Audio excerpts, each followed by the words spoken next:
दर्शक हो नमस्कार, शुभ सकाळ। आज 7 जुलै रोजी सकाळी 6 वाजताची उजनी अपडेट आपण या व्हिडिओच्या माध्यमातून पाहणार आहोत। दर्शक हो, पुणे जिल्ह्यामध्ये आणि धरण क्षेत्रातील घाटमाथ्यावरती पाठीमागच्या 2 ते 3 दिवसापासून पडत असलेल्या मुसळधार पावसामुळे सोलापूर जिल्ह्याची वर्धायनी असलेल्या उजनी धरणामध्ये पाण्याची आवक ही सुरू झाली आहे आणि 2 मार्गे तो विसर्ग सुरू होतोय।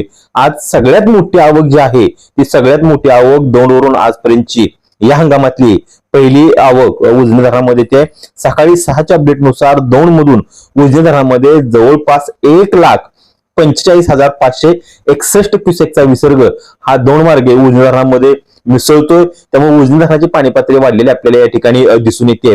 आजची धरणाची जर टक्केवारी जर पाहायला गेली तर आज सकाळी 6 वाजता उजनी धरणाची टक्केवारी ही वजा 20.21% इतकं धरण भरले। म्हणजे पाठीमागच्या 2 दिवसांमध्ये धरण हे जवळपास 7% ते 8% इतकं धरण या ठिकाणी भरले। हा जो दौंडचा विसर्ग आहे तो दौंडचा विसर्ग पुढील 10 ते 12 तासांमध्ये उजनी धरणामध्ये मिसळतोय आणि त्यामुळे उजनी धरणाची जी काही वजाची पाणी पातळी आहे ते निश्चितपणानं उजनी धरण प्लस मध्ये येण्याची शक्यता आहे। उजनी धरणाला काल पासून हा विसर्ग या ठिकाणी वाढायला सुरुवात झाली।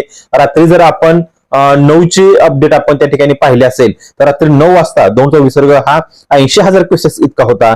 नंतर रात्री 12च्या आसपासचा जो विसर्ग होता तो 1,04,000 क्युसेक्स इतका विसर्ग होता।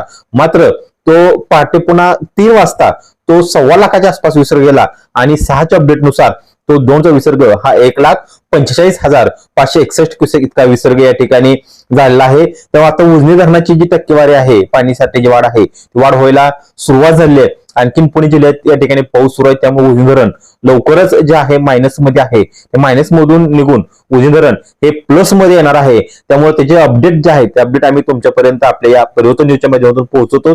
त्यासाठी आपलं परिवर्तन न्यूज चॅनल तुम्ही लाईक करा, शेअर करा आणि सबस्क्राईब करा।